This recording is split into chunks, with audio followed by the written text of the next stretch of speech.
Hi, welcome back to Leading with Purpose by HLAI, serving the Hispanic lawyers of Illinois.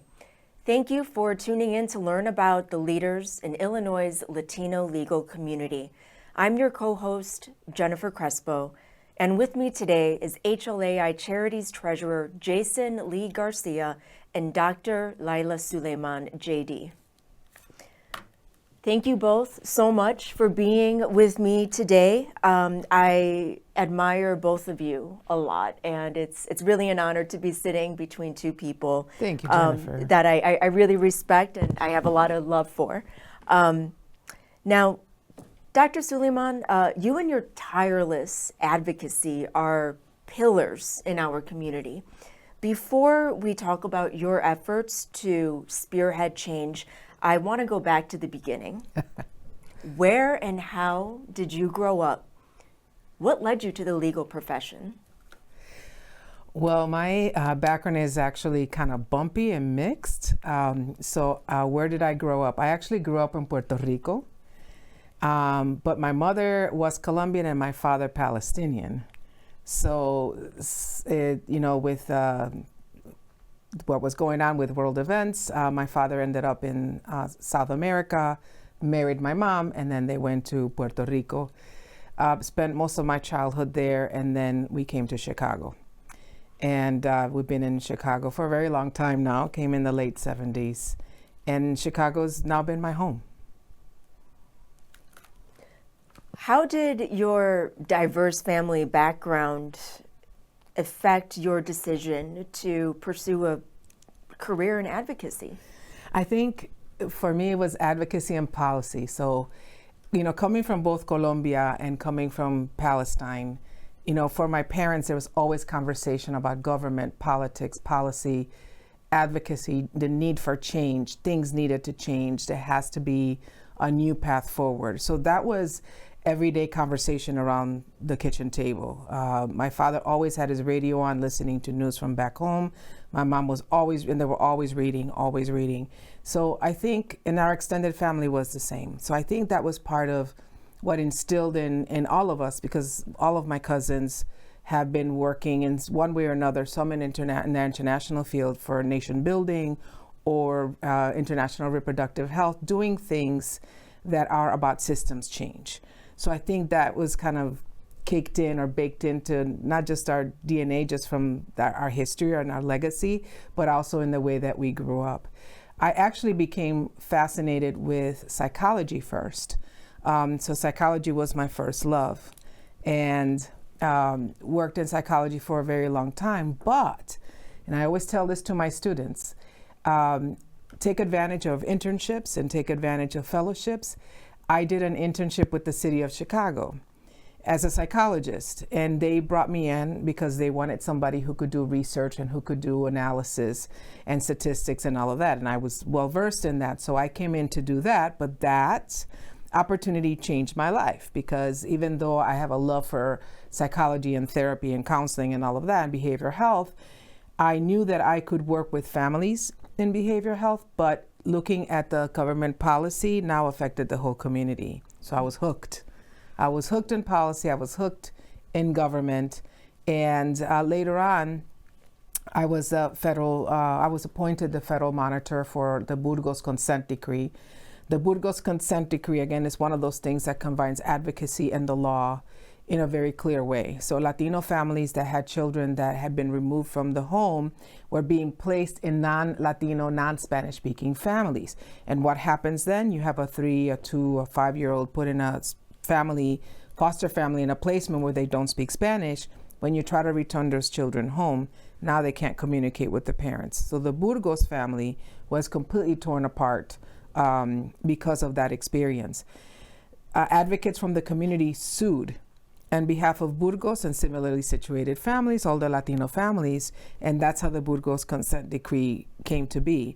So I was honored enough to be appointed by the federal court to assess compliance with that particular consent decree with the Department of Children and Family Services. It was my job and my honor to make sure that the Department of Children and Family Services was complying with ensuring that Latino kids could continue to hold on to their language so that they could continue to communicate with their parents, and that Latino families that needed Spanish language services were actually provided with those services and those resources.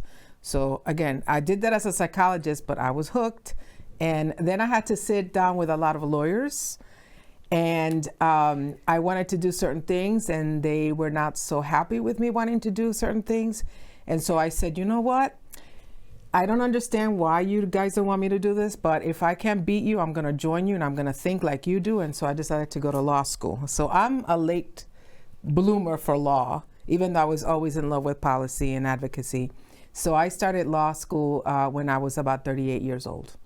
I was with a bunch of students who were in their early 20s. And I've never looked back. I've really loved the power that I have as both as a lawyer and a psychologist, because I can see both worldviews. And my love continues to be policy and legislation. So I've written about 10 pieces of, I've written more, but 10 are now law in the state of Illinois. Incredible, incredible work, so inspiring. I really appreciate too that you mentioned your first love being a different profession. Jason, the law is not your first profession either. Is that right? That is correct. Well, let's talk about your journey with the law and the legal profession. What is the origin story of the superhero Jason Lee Garcia? How did your background lead you to where you are sitting today? Thank you, Jen. I probably started with X-Men shows on Saturday mornings. So I was born and raised here in Chicago. I was born in 1984. My mother came from the Philippines, and my father came from El Salvador. They were not together from all my living memory history, but I did have two wonderful step parents who are both white.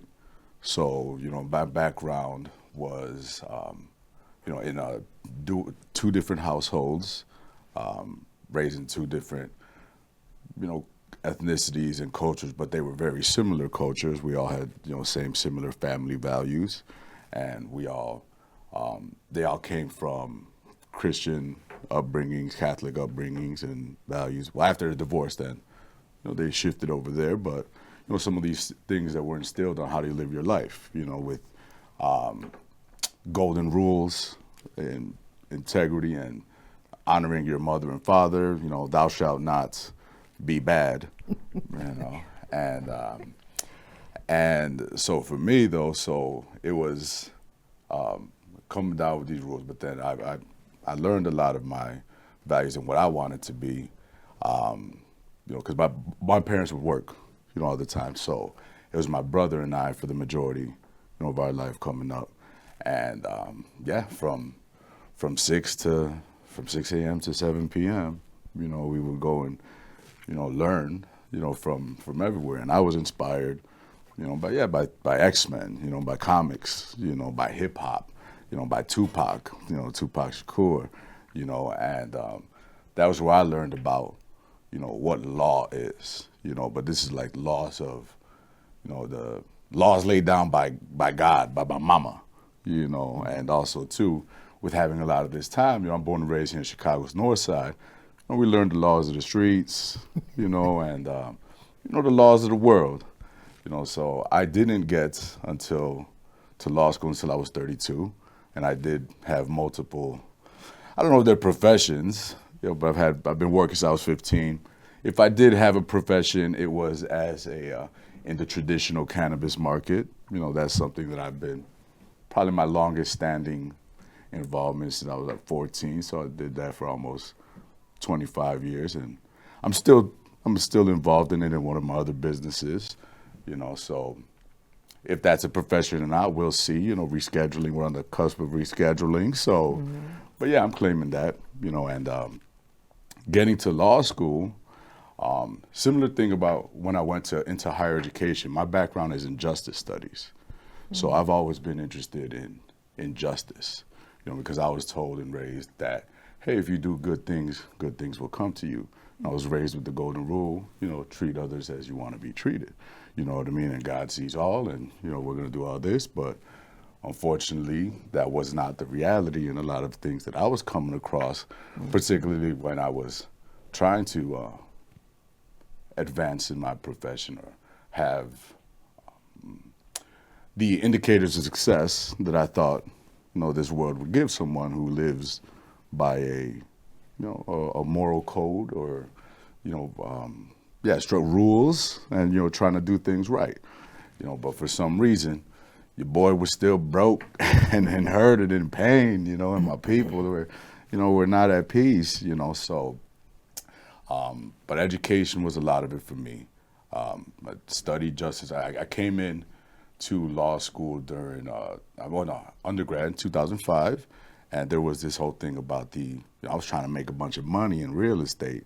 I think at 18, I had $1.1 million. I was working at a movie theater selling weed, and I met some of these Brazilian guys that I used to sell weed to. And they helped me one of them gave me a job at his little construction, and they helped me get approved for loans. And I was like, all right, we got $300,000 in loans, and you give me $10,000. I'm like, what the heck is going on? Cool, we did that one. Then put me on another deal, and they kind of just left me there. And, I had a foreclosure by the time I was 19, fighting that for the rest of my life, but still trying to do good. When I went to undergrad, I'm like, hey, trying to go in finance and management, like, hey, let me learn how to make money. But that wasn't it, because I'm like, hey, there's something else going on out there. So then I learned about justice. This is where I learned about systems. This is when I first learned really about what, the story for the Philippines and the Americans. And I learned about what happened in El Salvador, in Guatemala and Puerto Rico. I joined Students for Justice in Palestine.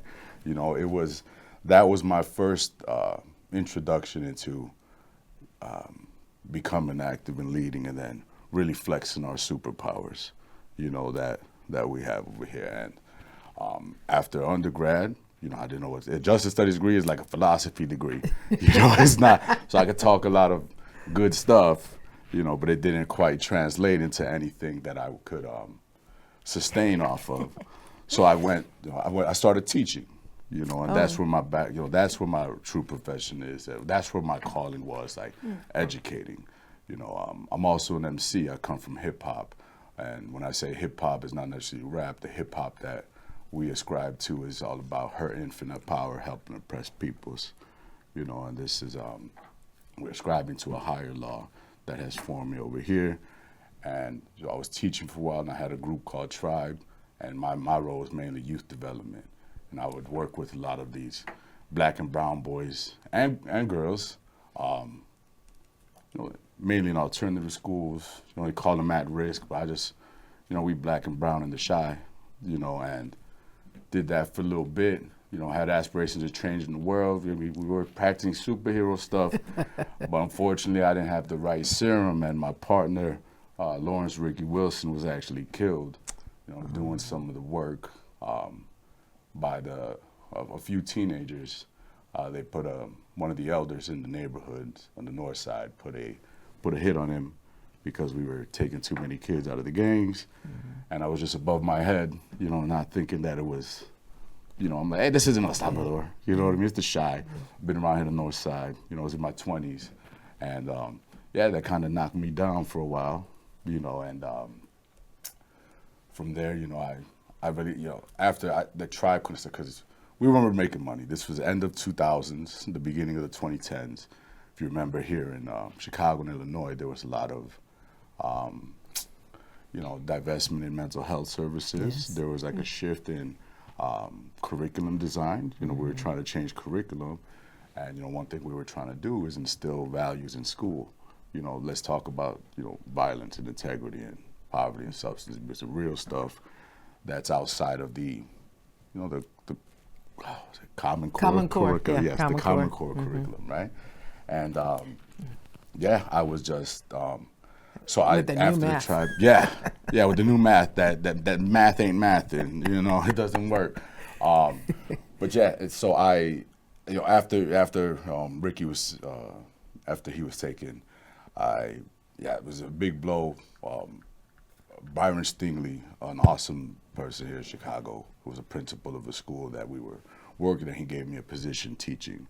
And I didn't have a teaching certificate or anything, so I couldn't get paid as a teacher. I was making like $11 an hour, you know what I mean, trying to change the world and like dealing with all this death. The students that were at, a couple of them died in this small alternative school that I was teaching at, you know what I mean? And it was just messing with me, and I'm like, hey, there gotta be something different. And I took a step back from that. I went and played house for a little bit. I got domestic. I met a great, got into a serious relationship, and who brought in a family aspect of my life that I never experienced.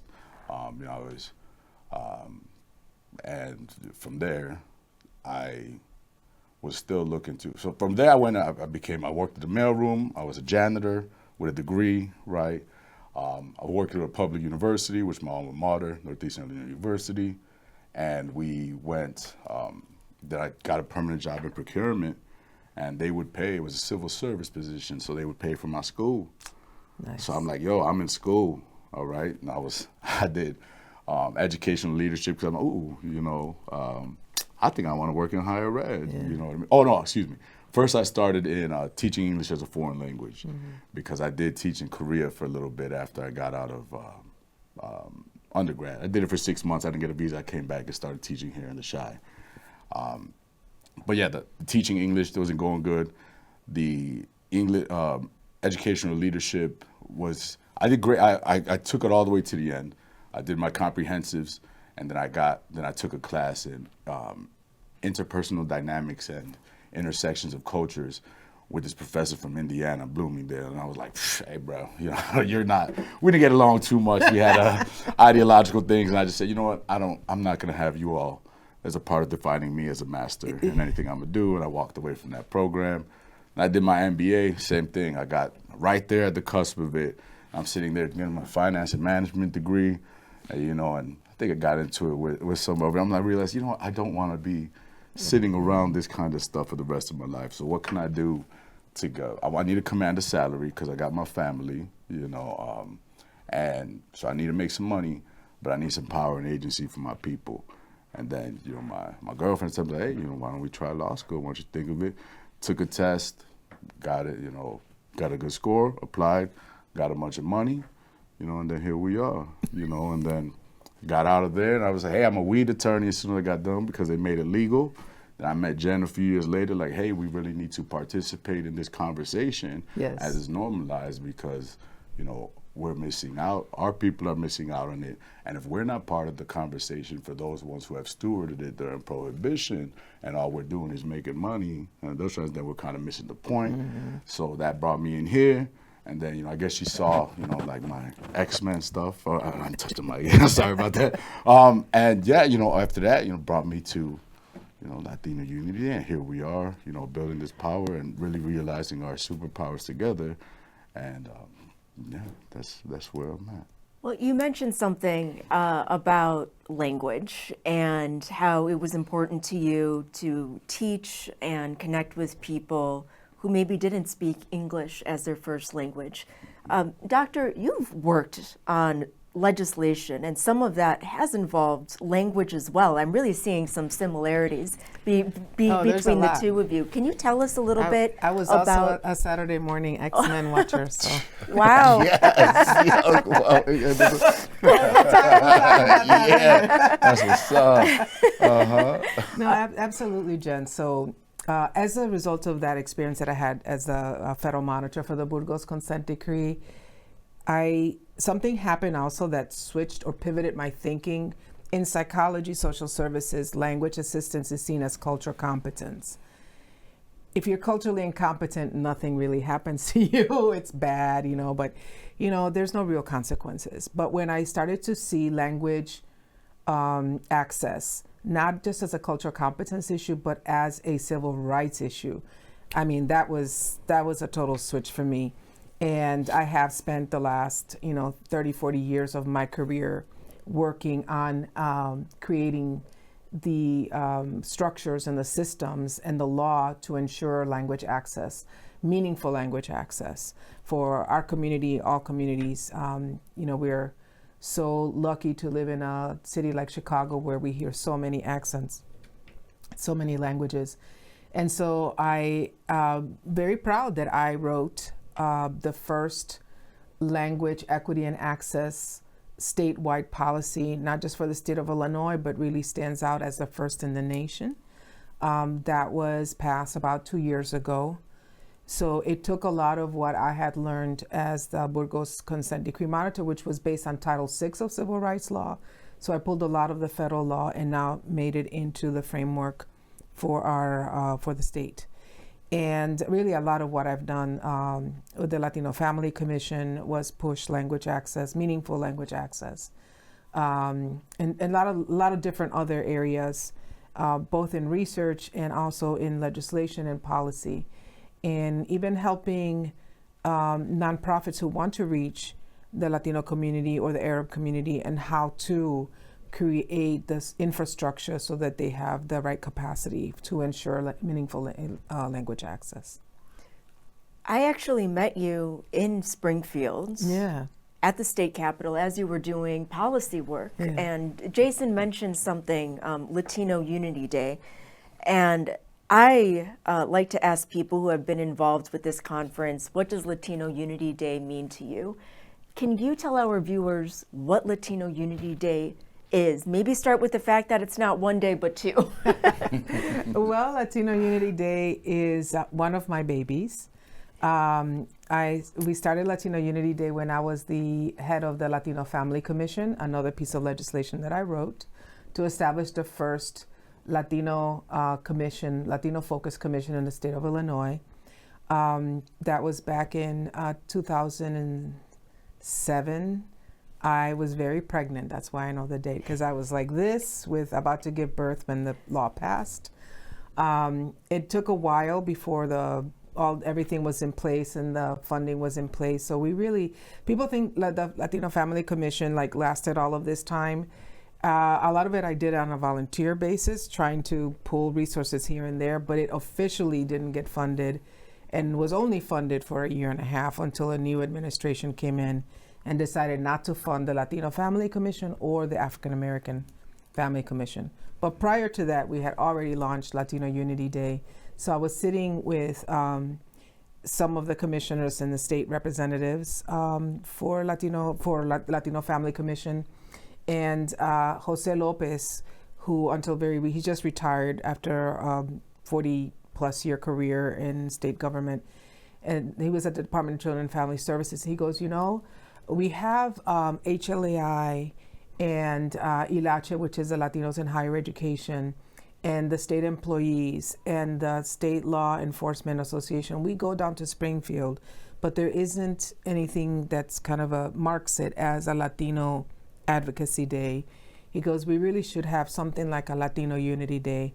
And I said, that's a great idea. We're going to do it. And that's how I love to make the reality of these kinds of ideas and kinds of needs and wants that the community brings and says, you know what, it would be great if we did this. Let's do it. Let's figure it out. I know, Jennifer, you're very much like that too, because you and I have cooked up things together. We have. Absolutely. So that's how Latino Unity Day was born. It was very small in the beginning with 65 people, but it brought all these Latino associations together. And now, last year, we had 900 people, 900 Latino change makers, Latino educators, Latino social service, Latino lawyers, Latino law enforcement, Latino state employees, Latino students, Latino youth, Latino seniors. We try to bring every segment of the community together to say we are here. We are going to lean into our power. As a matter of fact, this year's theme is Unidos con Fuerza, or United in Power, defending our rights and building our future. And so we're celebrating the 16th year. And that's how I met Jason too. And you and I did a couple of Latina-focused café con leches at Yes, Latino Unity Day, highlighting different aspects of Latina-ness, Latinahood. And we're looking forward. It's next week, actually. We're getting ready for it. It's coming up. It's coming up so soon, and you're certainly right. We have cooked things up together. Jason, you've been cooking in Springfield with me, particularly the involvement of Hispanic lawyers, and I've really seen the organization HLAI become really embedded in Latino Unity Day. And this upcoming year, Jason, maybe you can tell us about this, but HLAI is going to have a couple of hours worth of workshops at Latino Unity Day. Can you tell us about that and what you are going to be doing for HLAI?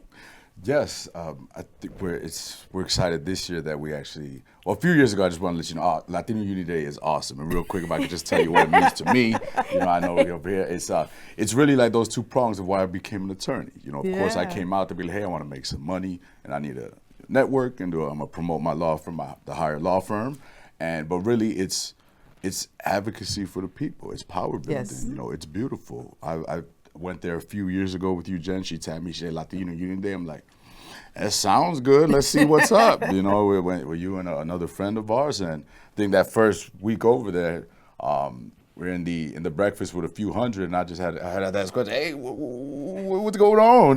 What are we doing over here? And it was, and then 3 years later, now we're sitting down on a panel with some other superhero friends of ours, and who are part of the HLAI Rapid Response Network.